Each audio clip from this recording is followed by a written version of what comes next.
Welcome to NSTV news. నా పేరు ప్రతిభ. బులెటిన్లో ముందుగా హెడ్లైన్స్ చూద్దాం. దొడ్ల డైరీ ఆధ్వర్యంలో మంగళగిరి గ్రామంలో ఉచిత మెగా వైద్య శిబిరం నిర్వహించారు.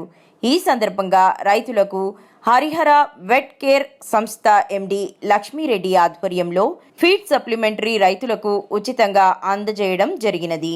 డాక్టర్ ఊహా గారి ఆధ్వర్యంలో ఉచిత మెగా పశువైద్య శిబిరం నిర్వహించారు. ఈ శిబిరంలో K Yugandhar Reddy procurement state head ఆధ్వర్యంలో రైతులకు ఉచిత మందులు పంపిణీ జరిగింది. ఈ పశు వైద్య శిబిరానికి Prabhakar quality head, unit incharge M Harinath, supervisor Sai, సిబ్బంది, గ్రామ పెద్దలు, వెటర్నరీ సిబ్బంది, దొడ్ల డైరీ రైతులు అధిక సంఖ్యలో పాల్గొన్నారు.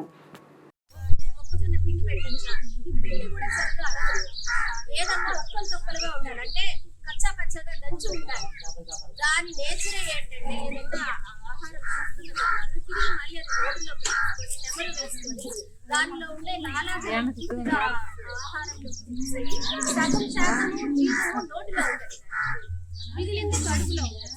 సో ఏదన్నా మీరు అట్లా పిండి పెడితే ఏమవుతుంది, దానివల్ల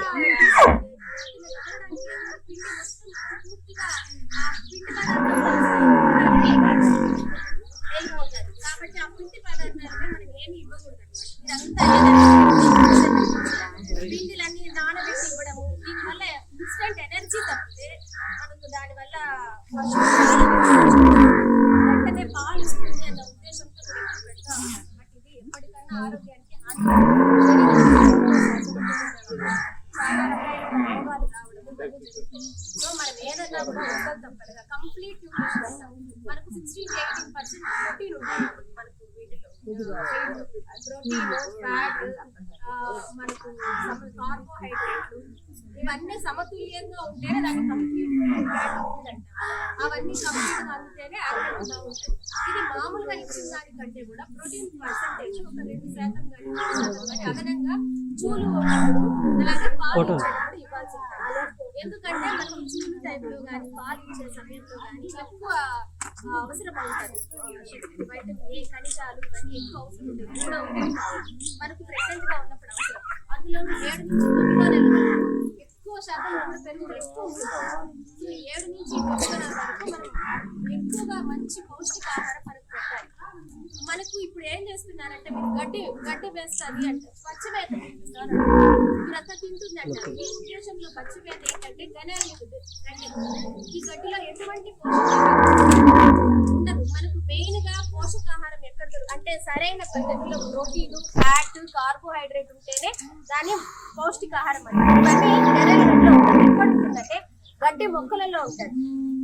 ఏపీబిఎన్, సూపర్ నేపియర్, ఎక్కువగా ఏపీబిఎన్ ని ఎక్కువ ప్రమోట్ చేస్తుంటాం. ఎందుకంటే ఇది ఏ సీజన్ లో అన్నా కూడా వేసుకోవచ్చు.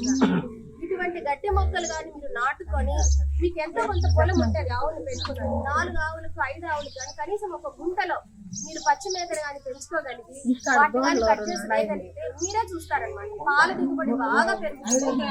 గడ్డి మొక్క చాలా మంచిది. మన గవర్నమెంట్ కూడా సబ్సిడీలో విత్తనాలు ఇస్తారు. గడ్డి విత్తనాలు ఎందుకు ఇస్తుందంటే నార్మల్ గా గడ్డి విత్తనాలు కొనుక్కొని ఆవుకు వేయాలంటేనే అసలు వాళ్ళకి అవగాహన ఉండదు. ప్లస్ పెద్దగా ఎందుకు గడ్డి వల్ల మనకు నష్టం ఏమొస్తుంది, అదే వరి వేస్తే డబ్బులు వస్తాయి కదా అలా ఉద్దేశంతో ఎక్కువ వేసుకోండి. అందుకని గవర్నమెంట్ 70% సబ్సిడీ, 60% గడ్డి జాతి విత్తనాలు ఇస్తాం అన్నమాట. విత్తనాలు మనం ఒక గుంటలో వేసుకున్నామంటే మనకు తెలుస్తుంది 45 రోజులకి కటింగ్ వేస్తున్నప్పుడు సంవత్సరం పొడుగునా వచ్చే గడ్డి విత్తనాలు ఇస్తామండి మన గవర్నమెంట్. ఇలాగే ఇది కూడా ఒకవేళ వాళ్ళు చేయాలంటే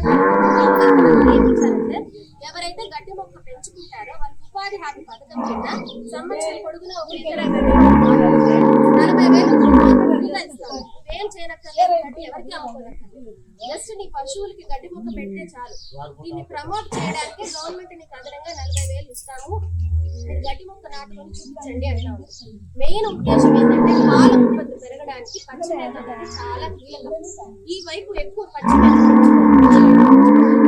వాళ్ళ దృష్టిలో పచ్చిమేత అంటే జనాల మీద మేసేది, పచ్చిక మేసేది. దాంట్లో కంప్లీట్ విటమిన్స్ కానీ మినరల్స్ కానీ ఏమి ఉండవు. గడ్డి మొక్క అనేది ఖచ్చితంగా నాటుకోవాలి. అందులోనూ సూపర్ నేపియర్ అనేది వచ్చింది. సూపర్ ఒక ఒక మనిషి డాక్టర్ కావాలంటే తక్కువ డాక్టర్ తయారు చేయాలి, మనిషి డాక్టర్. అలాంటి డాక్టర్లను మనం ఫస్ట్ ఏం వాడుకుంటున్నామని వాళ్ళకి రెండోది మీరు ఆలోచించాల్సింది యాక్చువల్గా పశువుల మీద మొత్తం ఒక మనిషి ఒక వేద ఇంకో దూడకు జన్మనిస్తుంది. ఆమె అంతే ఇవాళ మన 100 మంది అమ్మాయిలు 90 మంది అంటే మన ఆరోగ్యంలో కూడా నిర్లక్ష్యం. అదే నిర్లక్ష్యాన్ని మన పేదల ఆరోగ్యంలో కాబట్టి అట్లా కాకుండా ఇచ్చేటువంటి మేతల్లోకి వాడుతుంది. ఆ మేతలు ఏం కలుపుతుంటే మీకు కనిపిస్తుంది. అది కలపకుండా ఉన్నది అగ్ని శక్తులు మా మంది ఏం చెప్తారు ఇప్పుడు ఇలాగ మేడం చాలా యాక్చువల్ మేడం చాలా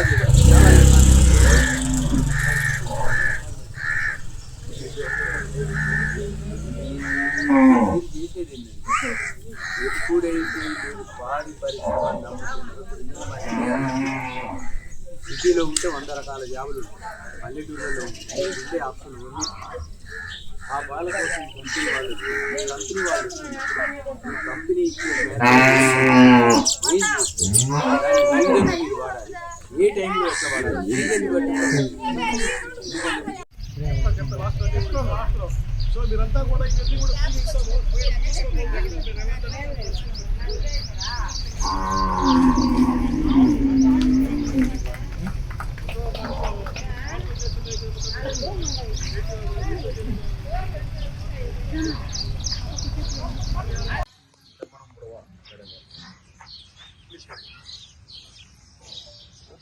అందరికీ నమస్కారము. నేను మీకు తెలుసు, నేను ఊరంగూరు వెటనరీ డాక్టర్ ఊహ. అలాగే ఇక్కడికి విచ్చేసిన సుబ్బారెడ్డి గారికి, ఆర్టీఎం గారికి, జిఎం గారికి, వెటనరీ డాక్టర్ గారికి, దొడ్ల డైరీ సిబ్బందికి, సూపర్వైజర్ గారికి, అలాగే వెంకటయ్య గారికి అందరికీ నా నమస్కారాలు. ఇక్కడ విచ్చేసిన రైతులందరికీ నా నమస్కారాలు. మెయిన్గా ఈ క్యాంపు పెట్టడానికి ముఖ్య ఉద్దేశం ఏంటంటే దొడ్ల డైరీ వాళ్ళు పాలు పోసుకుంటున్నారు, దాంతోపాటు రైతులకి ఏదన్నా సేవా కార్యక్రమం అంటే ఆవులకి ఈ సమ్మర్లో ఎక్కువ వ్యాధులు వస్తూ ఉంటాయి, ఈ సమ్మర్లో మేత తగ్గిపోతూ ఉంటుంది. దానికి సంబంధించి మనం ఏదైనా క్యాంపు పెట్టి వాటికి మనం అదనంగా కాల్షియం కానీ మినరల్ మిక్చర్ కానీ మేత కొంతని దాటుకొని ఆ మేత కొంత వెన్న శాతం తగ్గిపోయి ఆ మేత కొంత దాటుకొని వారికి ఏమైనా బలవర్ధకమైన ఆహారాన్ని మన తరపున కూడా ఇవ్వాలి. అలాగే ఏమన్నా గొడ్డుమూతి వ్యాధులు ఉంటే వాటిని కూడా ట్రీట్మెంట్ చేయాలని వాళ్ళ తరపున నెలకు ఒకసారి ఒక డాక్టర్ని మీ ఏరియాలో అవగాహన లోకల్ గా వచ్చే వ్యాధులని కానీ అవగాహన దాంతో పాటు పంపించాలని వాళ్ళు మంచి నిర్ణయం తీసుకున్నారు. దానికి తగ్గట్టుగానే ఇవాళ మనం మంగళపూరిలోనే ఈ క్యాంప్ నిర్వహించుకుంటున్నాము. మెయిన్ గా ఇది సమ్మర్ లో జరుగుతూ ఉంది కాబట్టి ఈ సమ్మర్ మేనేజ్మెంట్ గురించి నేను చెప్పదలుచుకున్నాను. ఈ సమ్మర్ లో మెయిన్ గా మనకు ఎండ తీవ్రత ఎక్కువగా ఉండడం వల్ల మనం కొట్టంలో ఖచ్చితంగా గోన సంచులు వేలాడి తీసుకోవాల్సిందిగా గోన సంచులకి గడిపి కానీ మీరు ఈ పక్క ఆ పక్క వేలాడి తీసుకున్నారంటే కొంతవరకు వేడిని మనం అరికట్టవచ్చు. అలాగే పశువుల్ని ఒకసారి ఫాగర్స్ అవైలబిలిటీలో ఉంటే ఫాగర్స్ లేదంటే మనం